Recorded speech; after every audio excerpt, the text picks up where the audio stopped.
5-6 મહિના પહેલા પેલો મારો વિડીયો જોયો છે પટ્ટા ઉતરી જવા વાળો, આ લાગના જ છે ને?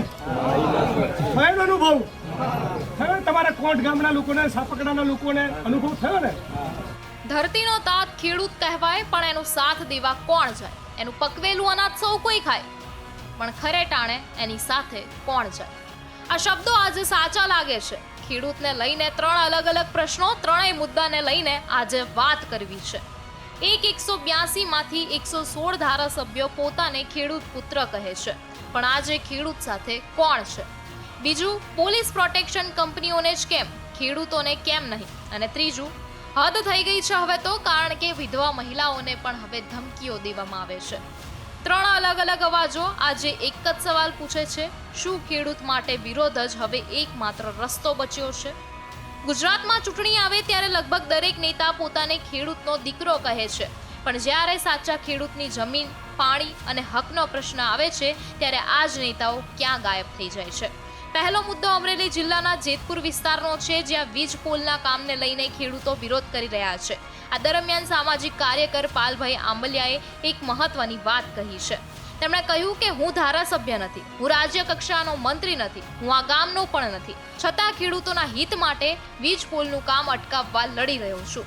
પાલભાઈએ સીધો સવાલ કર્યો કે ગુજરાત વિધાનસભાના 182 માંથી 116 ધારાસભ્યો પોતાના સોગંદનામામાં પોતાની ઓળખ ખેડૂત તરીકે બતાવે છે, તો પછી ખેડૂતના પ્રશ્ને આ 116 ધારાસભ્યો એક સાથે કેમ ઊભા નથી થતા? તેમણે વધુમાં કહ્યું કે જનતાએ ચૂંટીને આપેલી શક્તિનો ઉપયોગ જો ખેડૂતોના હિત માટે થાય તો એક આદેશથી કલેક્ટર અને એસપીને પણ કાર્યવાહી રોકવી પડે. ત્યારે આ મામલે પાલ આંબલિયા શું કહી રહ્યા છે તે સાંભળી લઈએ. ખેડૂતોની વચ્ચે બેઠો હતો, એને ઉશ્કેરાટ કેવી રીતે કયો તમે? ખેડૂતોના હારે દુખી, ખેડૂતને પાણી નહોતું મળતું તો મને નહોતું મળતું.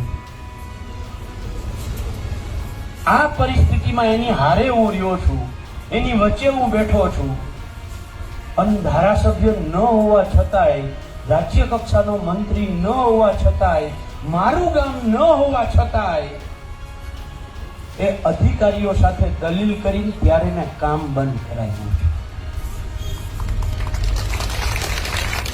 અને આને તમે જો ઉશ્કેરાટ ફેલાવે છે એવું ગણો તો એ ક્યાંક ને ક્યાંક તમારી ભૂલ છે. અને હારે હારે મેં કાંતિભાઈની જરાક તાકાતે, જેમ સહદેવને તાકાત દેખાડવી પડે, ઓળખાવવી પડે, એમને ઓળખાવવાનો પ્રયત્ન કર્યો.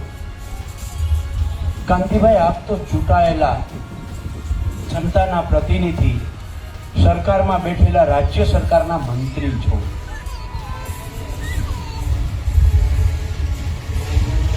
અને એસપી અને કલેક્ટર જનતાનો પગાર લઈને ખુરશી ઉપર બેસનાર જનતાના નોકર છે. જનતાનો પ્રતિનિધિ આદેશ કરે અને જનતાનો નોકરનામાને એવું બને ખરું?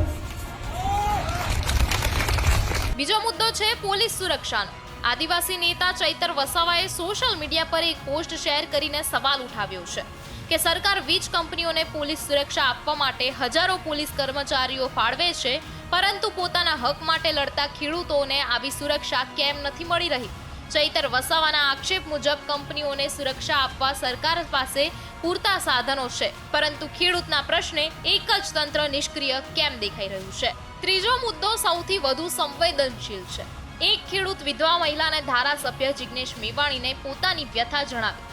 મહિલાના કહેવા મુજબ પોતાના જ ખેતરમાં જવા માટે તેને રોકવામાં આવી રહી છે, લખાણ વગર એન્ટ્રી આપવામાં આવતી નથી, અને જવાબમાં એવું પણ કહી દેવામાં આવ્યું છે કે તમારાથી જે થાય એ કરી લો, કામ તો ચાલુ જ રહેશે.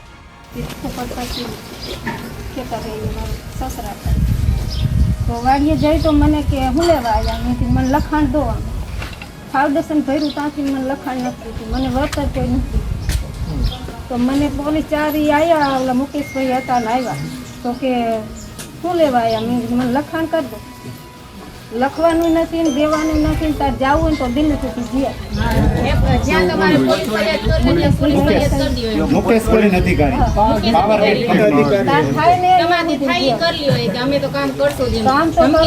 ચાલુ રાખવાનું છે. તારે જ્યાં જવું હોય ને ત્યાં બધું પહોંચી જશે.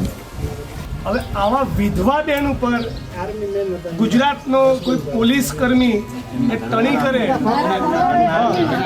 અને આર્મીના જવાનના વિધવા વિચાર કરો, એની ઉપર કોઈ સરકારી કર્મચારી ટણી કરે, કેટલો કાયર કહેવાય. મને વરી વરીને 4 દામ કીધું તમારે જ્યાં જાવું ત્યાં પહોંચી જજો. મને કોઈ બીક નથી. આમનો બધો પાવર એ સામાન્ય જનતાને ખેડૂતોની ઉપર જ નીકળે છે. આમની બધી ચરબી એ ગરીબ લોકો, પશુપાલકો, દાળિયાઓ, ખેડૂતો, યુવાનો, લડનારા માણસો બધી તાકાત ત્યાં જ વાપરે છે. પૂંજીપતિ ઉદ્યોગપતિઓના દલાલ છે. પોતાના જ ખેતરમાં પ્રવેશ માટે સંઘર્ષ કરવો પડે એ સ્થિતિ ખેડૂતો માટે કેટલી પીડાદાયક હોઈ શકે તેનો અંદાજો લગાવવો મુશ્કેલ નથી. આ ત્રણેય ઘટનાઓ ભલે અલગ અલગ હોય, પરંતુ પ્રશ્ન એક જ છે, જ્યારે ખેડૂત મુશ્કેલીમાં હોય ત્યારે તેની સાથે કોણ ઊભું રહે છે? શું ખેડૂતના પ્રશ્નનો ઉકેલ સંવાદથી આવશે કે પછી દરેક વખતે રસ્તા પર ઉતરી વિરોધ જ કરવો પડશે? આ સવાલ આજે માત્ર ખેડૂતોનો નથી, પરંતુ હવે આ સવાલ સમગ્ર ગુજરાત સામે ઊભો થયેલો છે. ખેડૂતની જમીન પર પ્રોજેક્ટ હોય કે વીજ પુલ, નિર્ણય કાગળ પર થાય છે, પણ અસર સીધી ખેડૂતોના ઘરમાં થાય છે. નેતાઓ ચૂંટણી સમયે ખેડૂતના નામે વોટ માંગે છે, પણ મુશ્કેલીના સમયમાં ખેડૂતને પોતાનો અવાજ જાતે જ ઉઠાવવો પડે છે. જો દરેક વખતનો જવાબ વિરોધ કરો જ હોય, તો પછી સરકાર અને પ્રતિનિધિત્વનો અર્થ શું છે? આજે ખેડૂત રસ્તા પર છે, પણ સવાલ એક જ છે, જ્યારે ખેડૂત થાકી જશે ત્યારે તેની બાજુમાં કોણ ઊભું રહેશે? આજનો સૌથી મોટો સવાલ એ જ છે, અને જવાબ હજુ પણ તેનો મૌન છે. તમારું આ વિશે શું માનવું છે તે અમને કમેન્ટ કરીને જરૂરથી જણાવજો.